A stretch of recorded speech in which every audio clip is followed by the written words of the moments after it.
Warm welcome to you all. Thank you so much for joining us tonight for this call, Global Social Witnessing Call, Global Embrace for Kenya, Witnessing Grief, Honoring Loss, and Sharing Hope.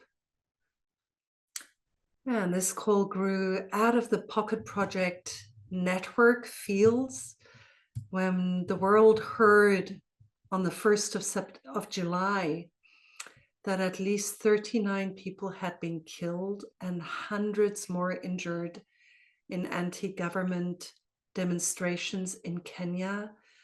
The question was really in the air about what was going to happen next, and was the violence going to grow and expand? Was this going to calm back down? And Wanjîkū and Shalini both reached out to us. You'll hear from both of them in a moment, to ask for connectedness and support from our community to have this situation witnessed by a global community. And I love, and we love, that this is how we work, that there's so many areas of crisis in the world, but it's as our global community grows and our networks spread that we turn to each other in times of need. And I am super relieved that the violence hasn't spread in the way some of us might have feared. And I'm also delighted that we're going to be hearing not just from Shalini and Wanjîkū, but also from Thomas Clyde, Dee Ombashi, Vincent Olu, and Mweni Bambua. And apologies for not saying your names correctly. Yeah, so I would like to start just with a short attunement. And for that, we go back to our gallery view, because this is really for us to settle down as a collective space. Yeah, and also special welcome to everybody who's here from Kenya. Special welcome to you.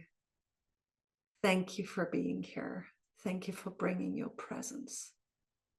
Yeah, and thank you to all of you for being here. So let's take a moment to prepare ourselves.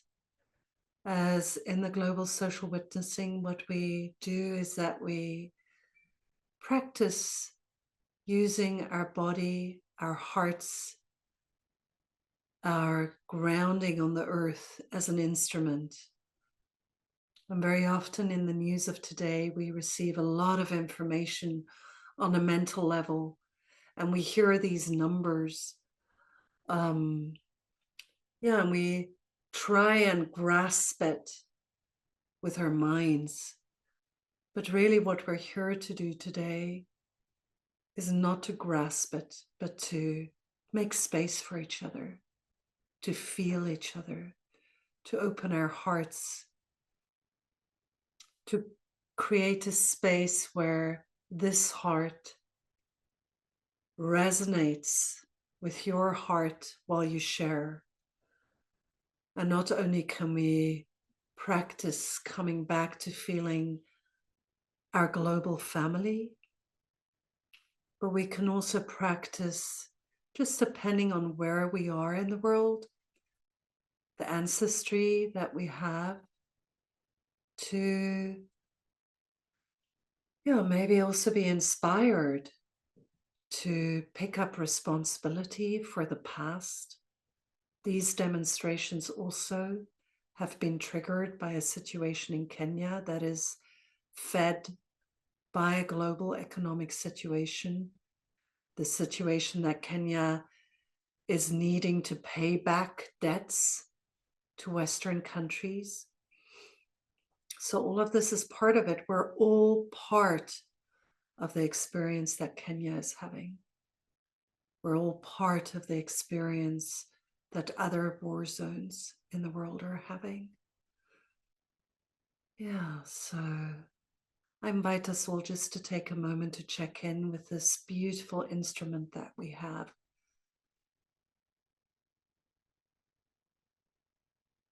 Allowing our body to start resting more deeply.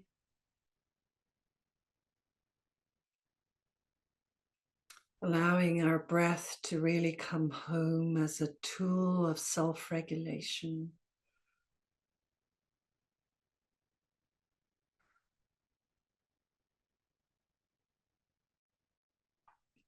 Just noticing where in our bodies we carry spaciousness and resourcing, flow. And where in our bodies there might also be pockets of stress or tension.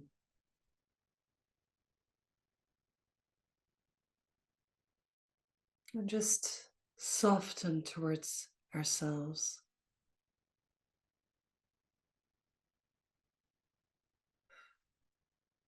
Soften our own experience of ourselves, of our bodies. Bring compassion towards these different experiences that might be all happening at the same time in this beautiful vessel that is our body, telling us stories about ourselves, our ancestors, the collectives that we are a part of, the world that we are living in. And our bodies, such sensitive instruments, pick up so much wisdom and resourcing, but also pain and suffering.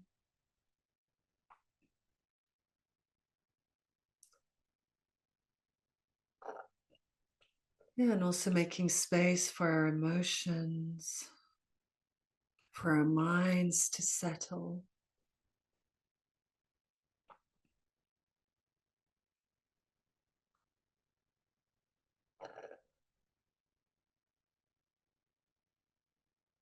And from that place, we might just take a moment to feel into our group vessel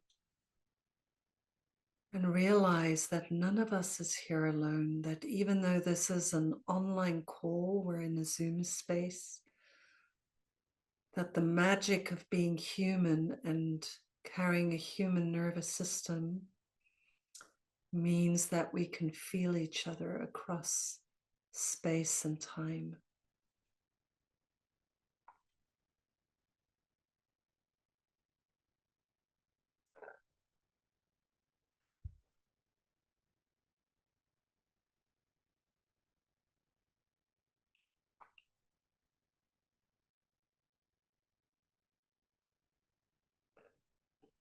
And that through connecting to this larger group space where our nervous systems settle into a group being, that each of us has more space for energy to run through because we're together.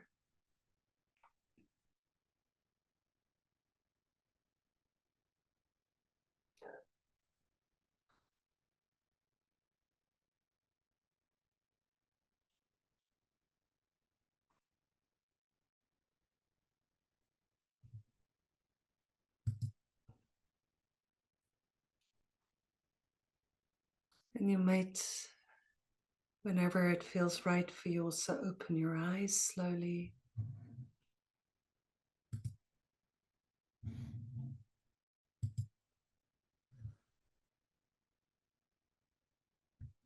And just take a moment to see our community here.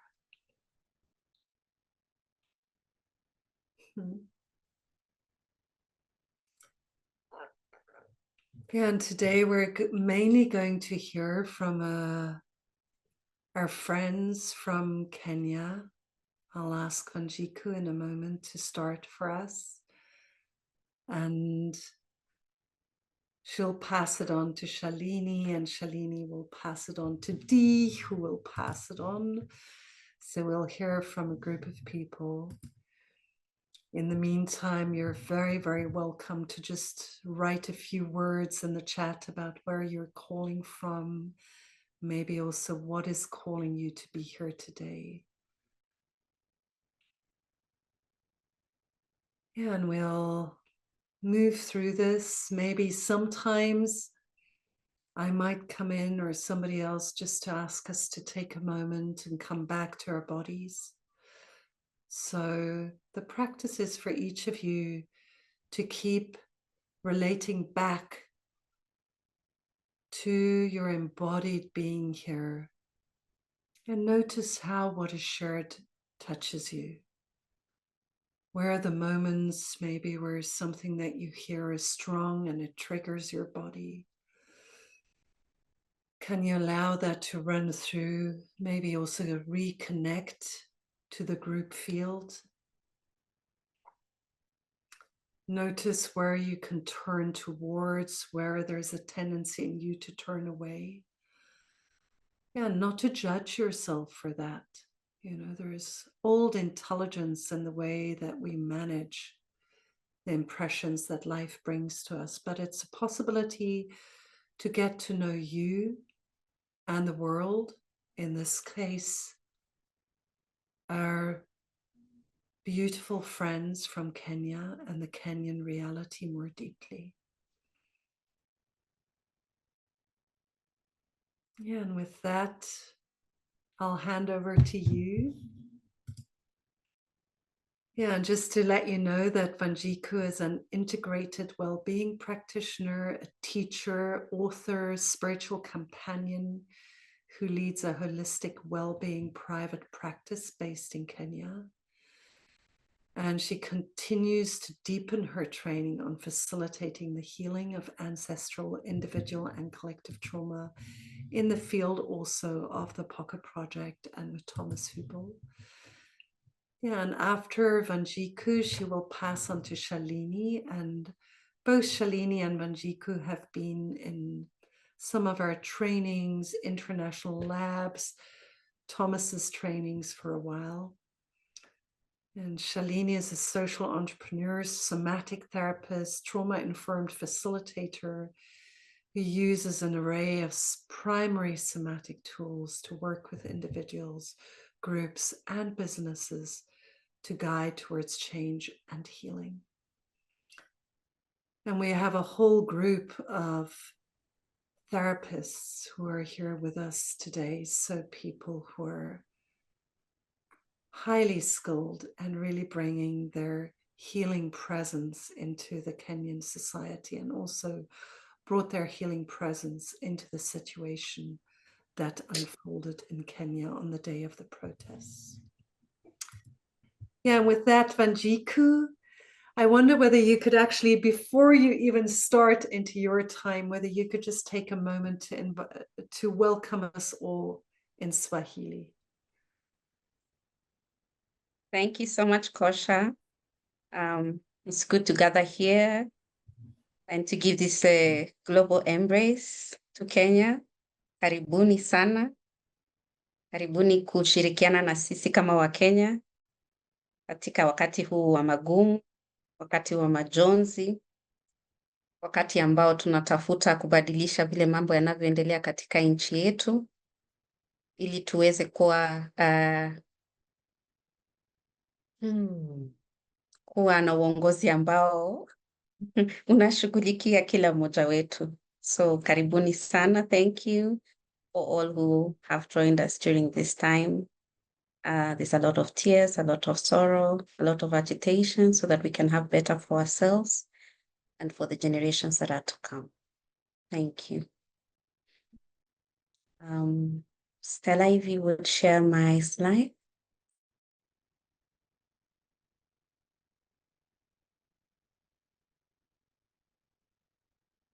Thank you. This call is a global embrace for Kenya. As we can already see in the screens, so many people have joined us from around the world to just share this time to hold Kenya and her people and to be together with us. I will just share what our call for this global embrace was for, which was three things: witnessing grief, honoring loss, and sharing hope. You can move to the next one, Stella. Yeah. In terms of witnessing grief, my teacher Thomas, who's also the co-founder of Pocket Project, says that witnessing grief is not just about being a passive observer, but an active participant in the healing process through empathy and presence. In the last 1 month, there has been a lot of grief in our country, Kenya, a lot of death, a lot of destruction of property. And this has risen a lot of grief in individuals, in communities, and the nation at large, and even in the hearts of those who love our beloved country. When we talk about witnessing grief, empathy and presence are two ways we can do this practically. When we talk about empathy, we're talking about putting ourselves in the shoes of another, staying with them as they go through hard times, not hiding our faces, not retreating, and not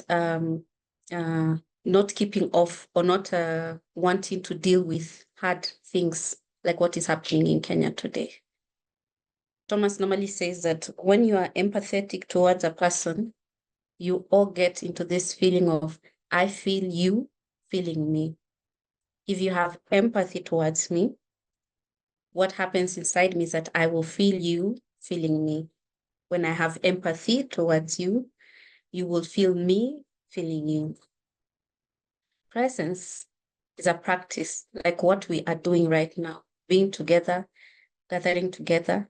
African and indigenous people are known for, the circle gathering around the fire, the circle gathering around something, just to be together. And that is presence. And in witnessing grief, we need to do it. And it is important that we do it together, because this is heavy and one person cannot be able to do it alone.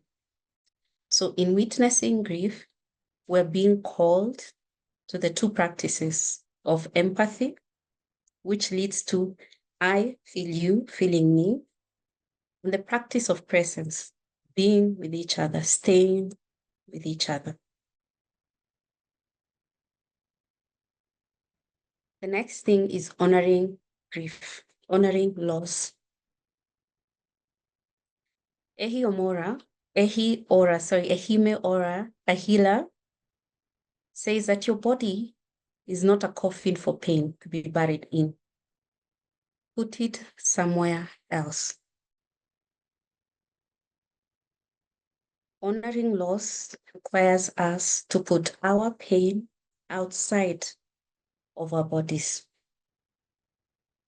As of today, 50 people have lost their lives in the protests since they began. Young people, young men, women, children have died. Many other people have lost their livelihoods. Many other people have lost their limbs, ability to walk, ability to fend for themselves. There has been loss upon loss. And we need to honor that loss together as a community to help us in this journey as we heal and as we continue to seek what we desire for our beloved country. Two things we need to do for that practically is to remember and rejoice. When we talk about remember, many ways we can remember. The first one is to say the names of the people that we have lost. As Kenyans, we have been doing that a lot on social media. There have been placards, there have been posters, there have been circles of grief, there have been circles of mourning, where we have repeatedly said the names of our brothers and sisters who have died during this time. The other way to remember is also to share their stories, share their life stories, because they were people. They had families, they had dreams, They had ambitions. They were out there, or maybe some were also in their homes or doing their businesses. They were out doing something. They had a story. One way to honor them is to remember them by sharing their story. The other way is rituals.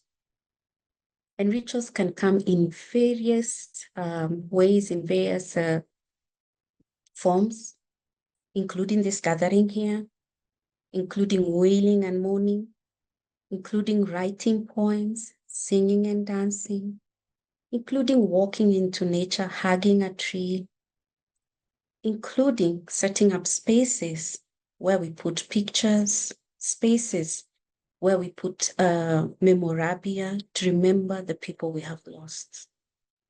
We need this pain outside of our bodies, and we do so by honoring these losses. And those two ways are ways that we can use. The last thing is sharing hope. Because even during this time of a lot of death and dying, a lot of mourning and loss, a lot of pain and suffering, we still have hope. We still wake up each morning, we're still dreaming of better, we still want better, and we're still each doing our part for better. Chef Okore just this past weekend in a public forum said, it's already dark. What we need now is to be each other's light.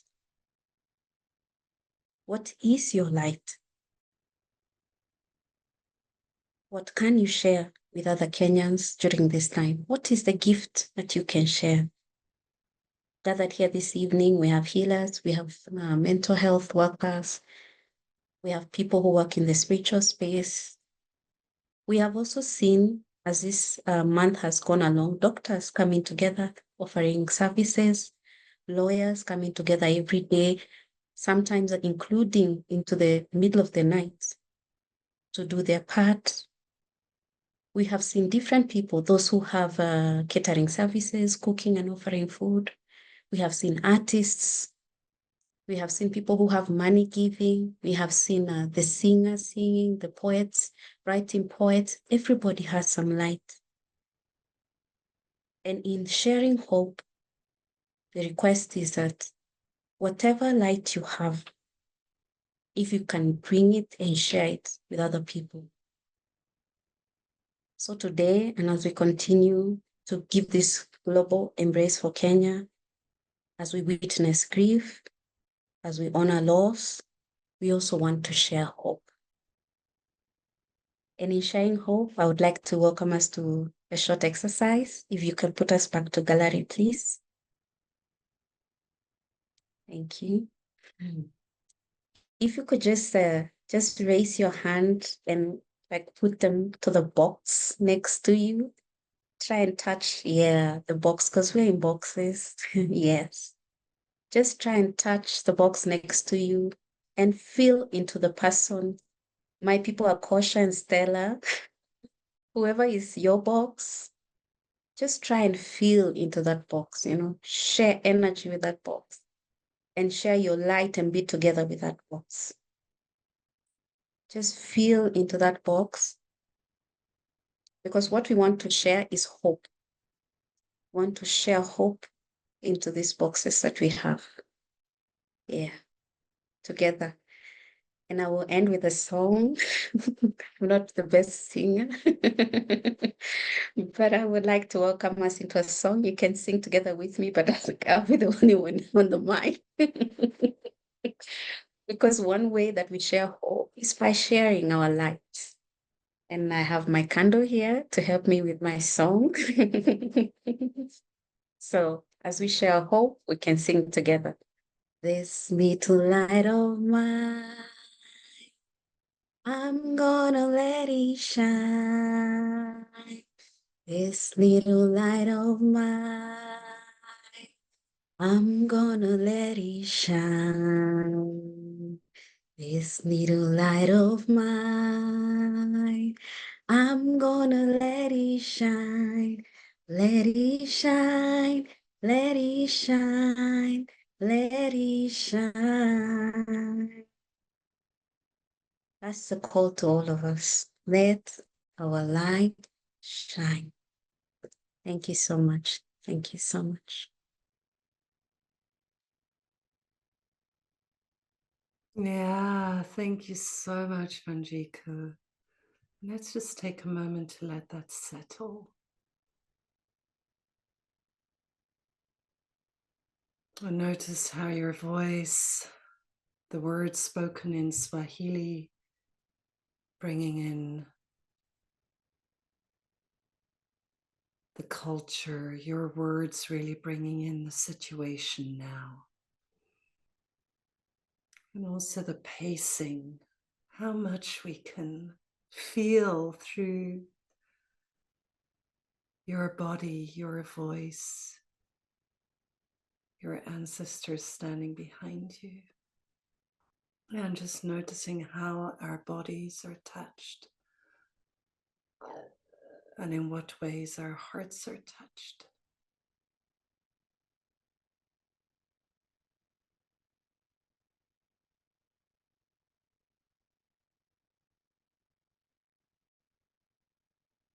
Thank you. And with that, we'll pass it on to you, Shalini. Hi, everybody. I'm really happy that this is happening, actually. I'm just going to put a timer on so that I can very much get carried away.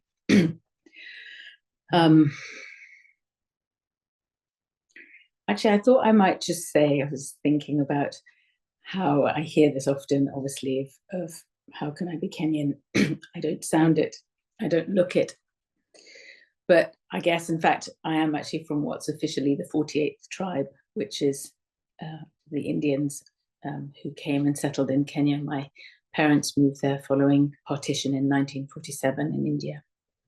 And in some ways were sort of double colonized, which is part of the reason for this accent, which was one of their decisions as to how you would find ways to kind of work your way into this system of oppression.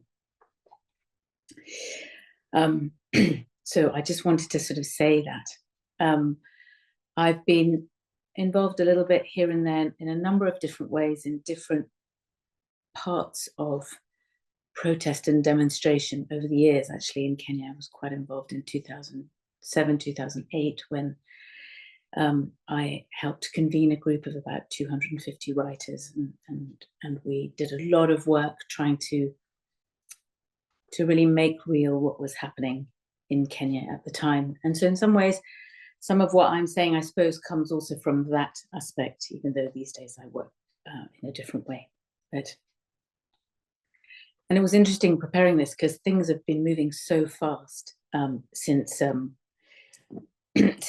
I sent that message to Kosha about some kind of call, which was very much born from a couple of meetings in which supporting therapists from Kenya, a group actually that's called Therapists for Kenya, that were on the ground during a lot of the demonstrations trying to offer psychological first aid. And then in the sort of groups in the evening, there was just such an enormous amount of emotion, there was so much feeling, there were so many things, and it was just really obvious to me that a kind of wider holding in some ways was needed for all of those people who, and people who also, which has happened to me, but were, experiencing the heavy hand of government sort of for the first time as this outrage that began with the Finance Bill 2024, which in itself was very much the culmination of 2 years of more bigger broken promises, higher cost of living, increased debt burden, And what surprised me a lot this time is how many people showed up in an almost festival-like way at these demonstrations. And I remember noticing, and if anybody, feels the need, the desire, but I just really remember noticing so much of this kind of like really amazing kind of positive body movement, and this whole Gen Z movement, born and educated and outside of the kind of taint and stain, really, of the repressive terror policies, the former political regimes in which I was born, and where that kind of dreaded knock on the door in the middle of the night was a reality that caused sort of my generation, and those certainly older than me also, to kind of be like, shh, that was very much our thing. Don't ever say anything. I see this fearless, opinionated movement in which people are not willing to have their opportunities and their country taken away from them. And it just fills my heart with awe, actually. Because again, I remember back in 2007, 2008, when I sort of understood how little the people of Kenya really meant the political classes fighting for power kind of in those engagements that I was involved with. And it was a real shock to my system to understand how kind of irrelevant they were. So I just wanted to offer actually just a little information, perhaps for some people who may not know some of what's been happening. I'm sure on the news there's been, obviously there's been plenty of colourful images of some of the demonstrations, and there's been, of course, this ramped up corruption, the profligacy, large scandals, 1 million shillings, which is about 7,000 euros for a case of sodas, I remember seeing the other day, a doubling of the number of helicopters registered and imported. And I find, and then meanwhile, at the same time, taxes on bread, on sanitary pads, even on attempt of tax to own a vehicle. And I notice, even as I sort of say that and come into that, I feel my heart shrink. I feel this kind of tightening that takes place. In fact, the president, so that the new kind of calling of Ruto must go, was only elected 2 years ago on a very small majority, and on a lot of broken promises. And as these demonstrations have unfolded, a lot of that darkness has sort of come out. It's the beginning of seeing the sort of nefarious and sort of aggressive arm of the state, really. There's the missing people, live bullets, tear gas. One of the more horrifying and harrowing incidents was the uncovering of bodies in sacks from a disused quarry near to a police station.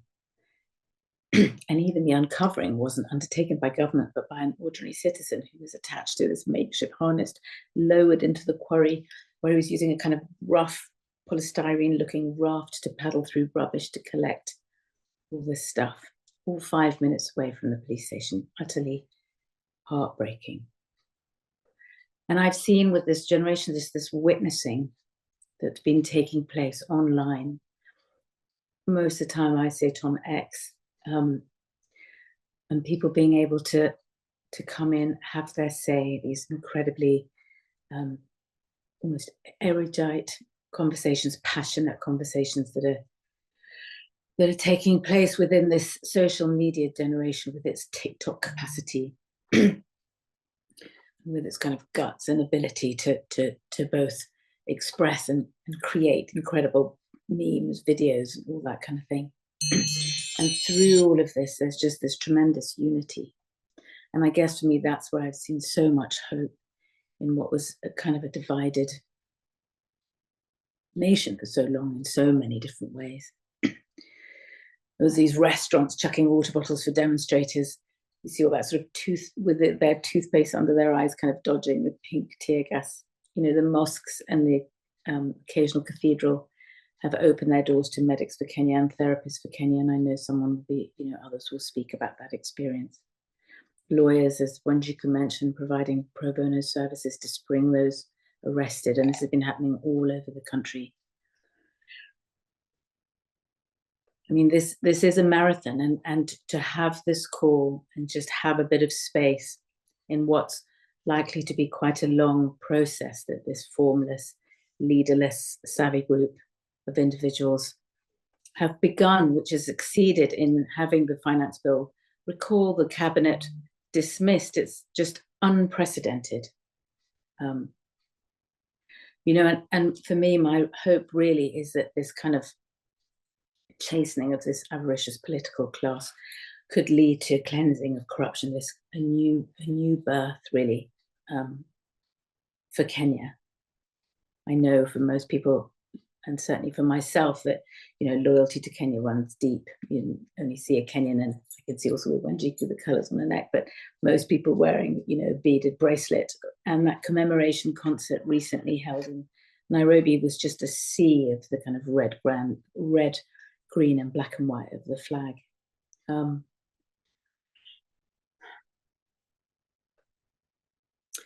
I hope I provided a small overview. And I just wanted to also say that last night there was an earthquake, you know, which I felt was incredibly symbolic after another day of mayhem. You know, and I just, in sort of moving with this kind of flow of all that's going on, I just, you know, hope that in some way we end up in a place where there is more accountability and transparency and integrity. Thank you. Yeah, thank you so much, Shalini. And also for really speaking from a deep place and your love for Kenya. And let's again just take a moment to feel how this is settling in us.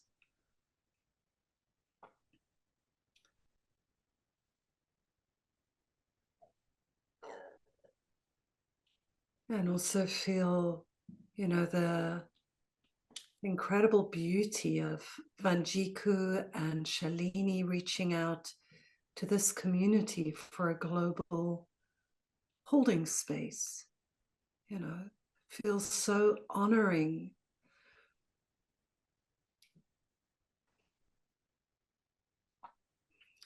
And also in the preparation conversations, there's such a deep feeling of respect and honoring for what you've spoken to, Shalini, and you've spoken to Wanjîkū, which is this care for each other that is taking place in Kenya, where people are really there for each other. There's so much that you have to teach us, you know, from that atmosphere. Even Wanjîkū, just what you did with lighting the candle and singing the song and having us touch each other. There's something that you're transmitting to us where we're here for you, but you're so much here for us. So yeah, thank you for your presence. And we would love to continue now with a panel. We have Thomas and Dee and Vincent and Mweni. And maybe we can bring all four of you on screen as you share. So we're going to listen to the four of you. And then we're also going to have some space for other voices that are here tonight. You know, both voices from Kenya and elsewhere. So we're just, there you go. Wonderful. Big thank you to all four of you, and you're really part of these circles who've been there for one another and who've witnessed and are continuing to witness the violence firsthand. So Dee, over to you. And if you can just take one or two sentences just to introduce yourself before you start speaking, that would be amazing. Okay, great. Thank you, Kosha. Thank you so much to the Pocket Project for this space. I am Dee Ombasi. I am a therapist from Kenya. How we actually came to know about the Pocket Project was a bunch of us as therapists came together to volunteer to provide psychosocial support during this period in Kenya. And so out of that came, you know, just we saw people band together and come together to support each other in, you know, in different ways. And it's been quite wonderful actually to witness in Kenya, to see how selfless we have grown as a people. Shalini talked about, you know, past years where we have witnessed tribalism. I don't know well, I'm sure not too many people are aware. In Kenya, we have different ethnic groups that exist. And for very many years, we've experienced a sort of tribal, what's the word I'm looking for? Tribalism in the sense of I take care of the people in my tribe and there's people I don't like because they're from another tribe. And so in this space, just being able to see people come together and not care what tribe, not care where you come from, your social class, and seeing people walk together has just filled our hearts with such hope. Even then, we are also experiencing a level of exhaustion. We're exhausted by the systems that have been running for years and have been in some way oppressive and, and have taken from those who are truly in need and given to those who are not in need, and people are tired of that. And seeing people come out to say, we want something better, we want something good, we want where everybody is recognized as a human being has just, the revolution is something quite inspiring. And so we're enjoying that. And even then, in that sense, the unrest we've been experiencing is also coming with its own fatigue, because we're used to peace, we're used to just waking up in the morning and going about your business. But now you have to think about, okay, are there going to be protests?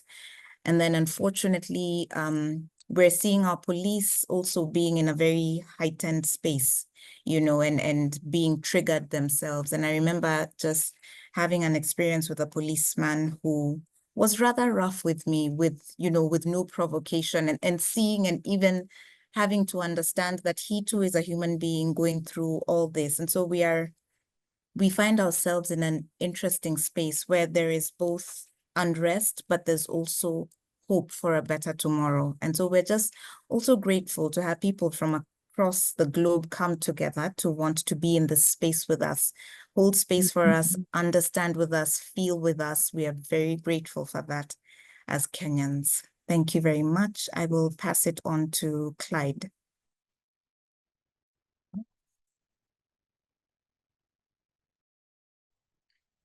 Hi everyone. My name is Thomas Clyde. I am a psychologist. I happen to be invited here to Shalini, and also because I was part of the team that was physically in CBT Nairobi, representing Medics for Kenya. And I've always been drawn towards helping people. So when there was a call for counselors and therapists, psychologists to show up for psychological first aid, I felt I needed to be there, despite having my own personal reservations towards anything relating to politics and violence. I found myself drawn towards going. So I've been in a position to participate, or rather offer my services for 3 occasions. And they have been quite overwhelming. I've seen, or rather experienced firsthand, brutality from the police officers. Sometimes I could not even understand why they were making some decisions. For instance, I remember yesterday while at Jamia Mosque, the police officers were shooting random bullets at the petrol station close to where we are, including releasing the tear gases at that petrol station. And that really made me feel sad, because I could feel there is no democracy in whatever is happening. You look at young Kenyans being out there, crying for their rights, crying for their voice to be heard, and they're being pushed towards anger, and before they are pressed to even start throwing stones, by that time so many people have been injured. And the sad story is whatever is being aired on the TV station is clearly not the truth of what is happening on the ground. So there's a lot of information being hidden from the public. But having been there to witness both the violence and also to help people who have gone through the injuries and the attacks from the brutality of the police officers, and also I could say maybe it's a group of people who are just there to harm civilians. It's not been a good experience. But I'm also grateful by the fact that despite all this chaos, I've been privileged to be of help to several individuals, and I hope that may be the contribution I can offer. I might not be able to lift a placard and say, this and that is not okay, but through my profession, through my practice, through my passion, I'm in a position to also help those who are fighting for our rights. Thank you. Thank you so much, Clyde. And I feel that, I can feel it in my own body, that also the visceral description of the situation you find yourself in, feeling under threat with random bullets being fired, and young people trying to raise their voice and their lives being under threat. That we just take a moment to, again, let that settle, both what you said and what Dee said. Because I'm sure in all of us, there's memories being touched of sometimes ancestral memories, sometimes much closer to home.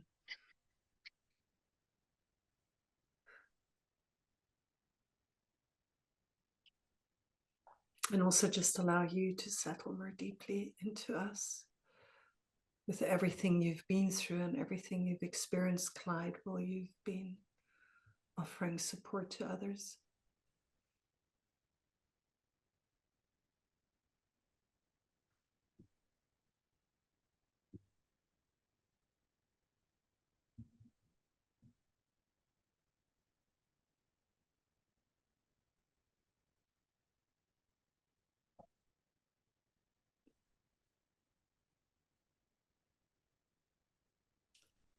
And there will also be space later to share how our bodies responds, and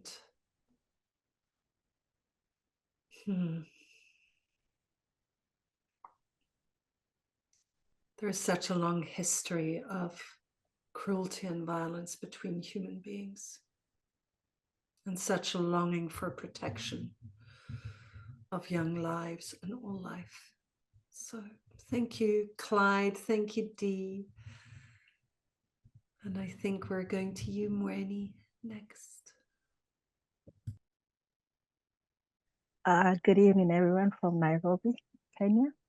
My name is Mweni Wambua. I am both a grief therapist, but I'm also a pastor and a minister of the gospel. And I know that for many of us who are in Kenya at this time, that's a very conflicted space to be in, because there's all this unholy alliance, as it were, between the church and the state. And so my coming into this conversation was on invitation by Wanjîkū, and part of the reason why Wanjîkū invited me to this conversation is because I have been involved in different places and in different ways in debriefing doctors who have been on the front line. Many of them are young. They are Gen Zs, many of the ones that I've debriefed. And so they have both the double conflict of wanting to be out in the street, but also being on the front line as medics and serving in that way. And I guess that's, for all of us, that's a conflict that many of us encounter, because truth is, not many of us are all able to go to the street. And if we go to the street, there's going to be someone needed to sort of run the back office. And so some of us stay and run the back office and hold space for those that are actively representing us, and hold space for those that need our help, as it were. And what I have found in this season and time is that the conflict for many of us is because of the distortions that come with grief. There's a lot of grief in the air. There's a lot of loss of lives. There's a lot of loss of other intangible things. There's a loss of hope. There's a loss of even ambition, and just wondering what's the point of it all. But then there's also a level of what we call anticipatory grief, because remember that this is Finance Bill 2024. We have Finance Bill 2025 coming. We have Finance Bill 2027 and 2026, 2027. And the question of, are we going to be going through this every time we have a finance bill coming up? Is this it? You know? And then we also have a lot of vicarious grief. The vicarious grief is coming from the people on the front lines. The medics, the journalists, even the pastors, because believe it or not, we actually do have pastors that are joining their congregants on the street, and even the protesters themselves, because remember that some of them are going out to agitate for their right. They didn't think it would go that way. So you're quickly taking your friend to get treatment because they are bleeding, but you have a full-blown panic attack right there. And so how this is the space that we are in. And all grief causes distortions. Grief causes distortions of myself, how I view myself, how I view myself as a Kenyan. Am I a Kenyan? Are there different kinds of Kenyans? What kind of Kenyans are we? What is there a categorization of Kenyans that are more Kenyan than others? Are we all equal? You know, and so that's the distortion that we are beginning to see. And then we also have grief causes a distortion of my world. You know, you begin to realize that I exist in a world where a policeman can actually turn their gun on people who are not criminals, on people who are agitating not just for their rights, but also for the rights of the policemen themselves. And that's really, really hard. And it also causes, remember that most of these protesters are young. So many of them have not gone through life, as it were. So they've not experienced death at that level, at that close range, or even having near-death experiences where this is someone I was with on in the demos, and now they're in hospital, and now they're dead, and now they have a bullet lodged on them. So grief does cause a distortion of the world that we live in.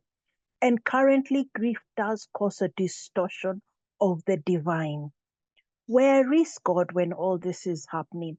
We have this personalization of God by some of the people in leadership, and you begin to wonder, the God I worship, is it the same God? When we go to the same church, are we experiencing, do we have the same concept of God? Do we have the same faith? Do we really share a faith? And you know, when we have continued to be a nation that rewards appearances of godliness and religious affiliation and possibilities of power and fame and fortune, we actually begin to see through the arrogance and the deceit in our moments of grief. And so what happens is that those of us whose faith is sincere may get disillusioned and drift. And drift is what happens when godliness no longer promises gain. And what I do know, and what I have found that is carrying us through in this moment, in those of us that are people who profess a faith of one type or the other, is to just acknowledge that, you know what are the biblical principles that we hold? And ultimately, the Bible does say that truth sets free. And ultimately, all truth sets free. And if we get to the core of it, at this point in time in Kenya, Isn't truth the one thing that we are all wanting? Isn't truth the one thing that we are all craving? Because if we embrace truth, if we find truth in this place, Kenya shall be free. And that is my hope. And that's what I bring to this call tonight.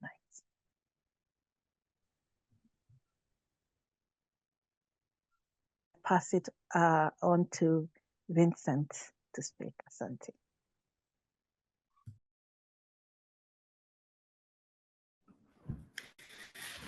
Good evening, good morning, good afternoon, wherever you are.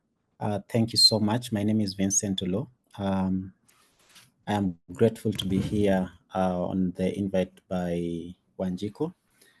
Wanjîkū is a long-time friend. We met through breathwork, which is my passion and what I love doing. I am a breathwork practitioner, practicing for some time now. And based on what's going on in our country today, I think there is one thing that always comes to my mind, and this is we have a lot of tools that we are able to access at all times. And of course, we have waken up to a situation in our country whereby there is no more manipulation and all that. There is no place where the government can say we are going to capture this person, put him or her inside the box and manipulate him to get into whatever we want them to do. And as such, this has come at a cost. And this cost is paid by the young people of our country who are putting their lives in line.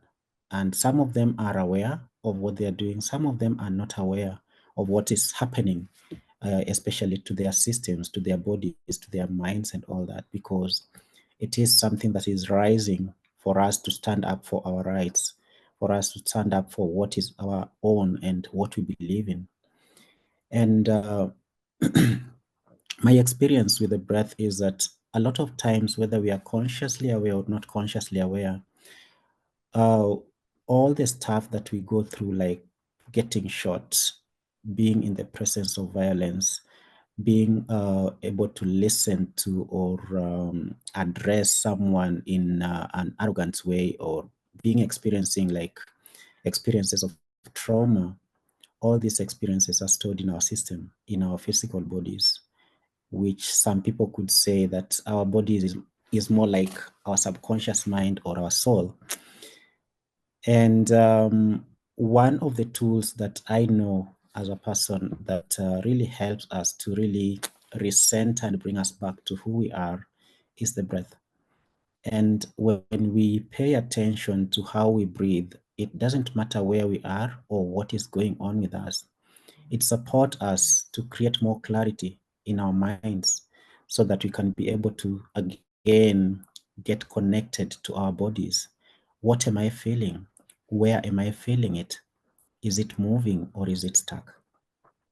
Because most of the time, all this stuff are stuck within the system and we are not aware of it. We carry them along with ourselves wherever we go to. And at the end of the day, we find that after everything has happened, we collapse because we are not able to move ourselves anymore. And the beauty of being aware of how your breath flows is that you can be able to direct it into the areas that it's not flowing, and hence give yourself permission to release any tensions or any traumatic experiences that we have had in our system. And so my duty in this difficult time is to bring to our awareness the perfect gift of the breath that we all have at our possession at any given time in our lives. So being aware and conscious of how we breathe can really support us to release the traumatic experiences that we have undergone in our lives. And this is whether you have gone through these traumatic experiences during this period or the traumatic experiences that we have gone through in our childhood and all that. So bringing us together through the power of the breath is the key that I would like to bring, or that I love to share with our world and our young people today, because I know and I believe in its power. Thank you so much for giving me this space to be able to share this. Yeah. Thank you so much, Mweni. Thank you so much, Vincent.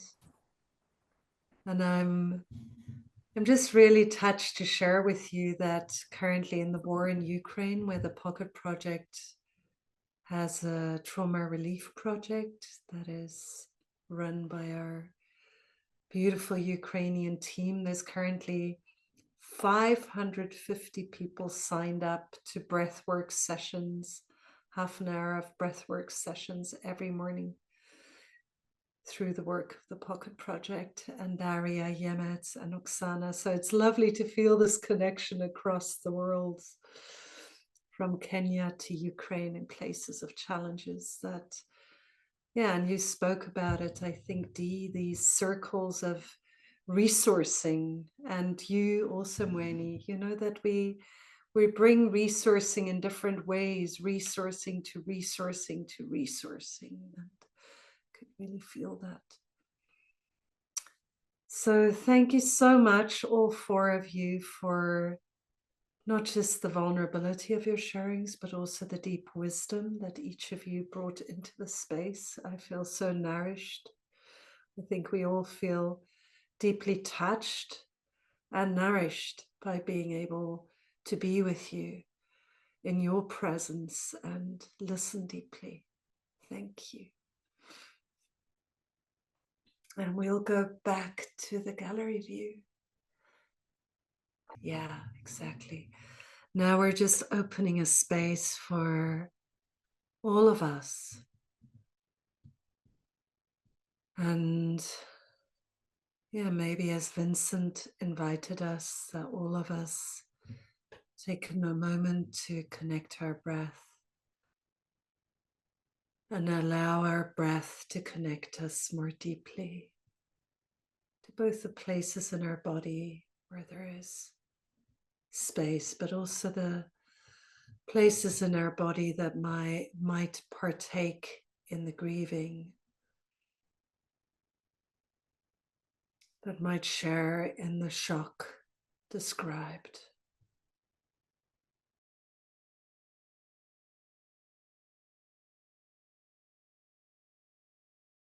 Yeah, and I also I was so very touched in our pre-conversation when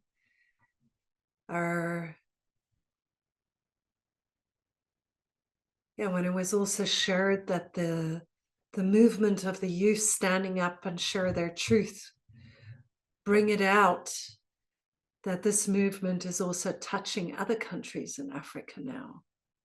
I think Uganda and Nigeria were named, but that young people are bringing their voices, and just thinking about what a big percentage of the young people of the world and the next layer of incarnation of souls and wisdom are coming into Africa at the moment. And that in itself feels so hopeful. So just honoring the beauty and the power and the honesty of young people in Africa and their courage to stand up. Yeah, so we would like to open a space to other voices, and maybe we start with other voices from Kenya and Africa. If anybody would like to speak, yeah, thank you, Go, for ending forgiveness as a heavenly medicine. Yeah, so let's open space if anybody else would like to share. Yeah, Kîarîe. Maybe we'll just stay in the gallery view now for these sharings. Is there anybody else who would like to share? And you're also welcome to share if you're not from Kenya and would just like to share a bit about how this is landing in you, what is moving in you. Yeah, Cheryl, over to you. So I just wanted to add in my voice and I wrote in the chat when I came in why I wanted to be here. As much as I can, I've been following what has been happening in Kenya. also knowing that I'm not getting the story on the ground. And so when I saw this call was happening, it's like, that's where I have to be. And I just want to appreciate all of you for sharing your experiences, and hope it's not re-traumatizing anything that's been traumatized. But also I'm hearing the voices of the people, because I'm down with the people. This is where I get what is the complexity of it, what's actually happening. And I'm just sending and have been sending all kinds of healing, love, support, standing with, and I'm just so grateful to be here. And I would love to just be in all of your presences in person. So I just really want to thank you with much gratitude, everyone. And Cheryl, before you go, can you just say a few words about how this has landed in your body? How has your body been with what you've heard? What I have been noticing in my body, just so many different things.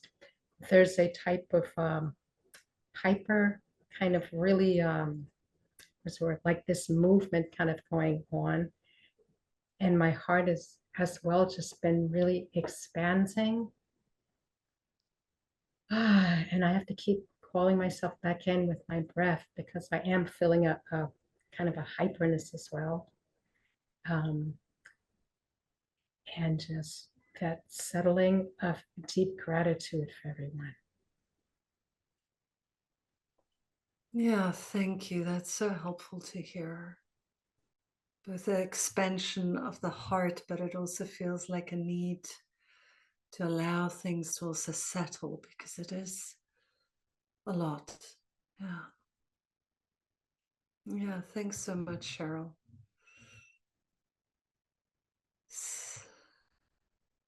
Yeah, we might have time for one last voice, but it's also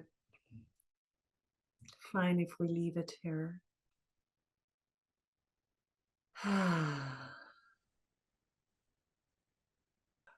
Thank you.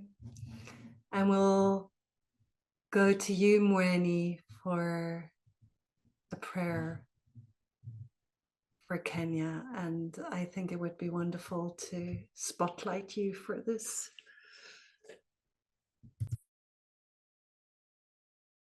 And so as we come to this point of praying, I want us to pray in a different way tonight. We're praying by raising what we call a lament to God. And what a lament to God does is that it allows us to humbly and honestly cry to God, but also complain to Him. But it also allows us to come to a place where we can acknowledge and seek truth, no matter how painful that truth is. But it also allows us to speak truth to and with one another. And what the other thing is that a lament allows us and helps us to refocus and renews us to do that, so that we can sustain the journey, because it is a journey. The change we desire in Kenya will not happen overnight, but we are convinced that it will. And so we lament with the reality of the inner turmoil we are existing in and the external tension that we are seeing around us. And so tonight we lament, and it is from the book of Psalms, chapter 3 in the Bible. And so we personalize this for Kenya.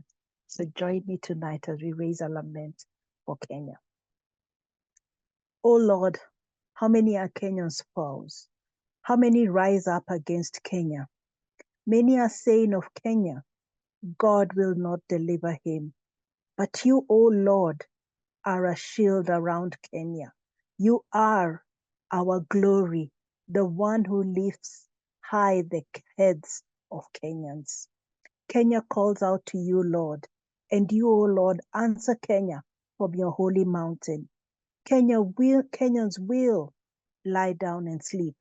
Kenyans will wake again, because the Lord sustains Kenya. We will not fear the tens of thousands that assail Kenya on every side. Arise, Lord, deliver Kenya, our God. Strike all Kenyans' enemies on the jaw. Break the teeth of the wicked. From the Lord comes deliverance, and may your blessing beyond Kenya. Ewe Mungu, nguvu yetu. Amen. Yeah, thank you, Mweni. Thank you, everyone. And it's an incredible joy and honor also that so many of you are currently participating in the Applied Trauma-Informed Leadership course. I think we have at least 50 people from Africa who are signed up to the course, and your wisdom is flowing into the shared space. And yeah, I think it's super exciting to feel the possibility of a real pocket project hub growing in Africa and spreading in Africa, from Africa, coming back to teach and share with other parts in the world. Yeah, so our hearts walk with you. Thank you so much, Wanjîkū, Shalini, all of you who have spoken tonight, and all of the Kenyans who are out on the streets. Yeah, so our prayers are with you. Our friends in Kenya, thank you for the beauty, the wisdom, the strength, the courage that you have shared here tonight with us, the way that you have ignited love and brotherhood and sisterhood in all of us with your presence. Asante sana, and we'll complete with a song.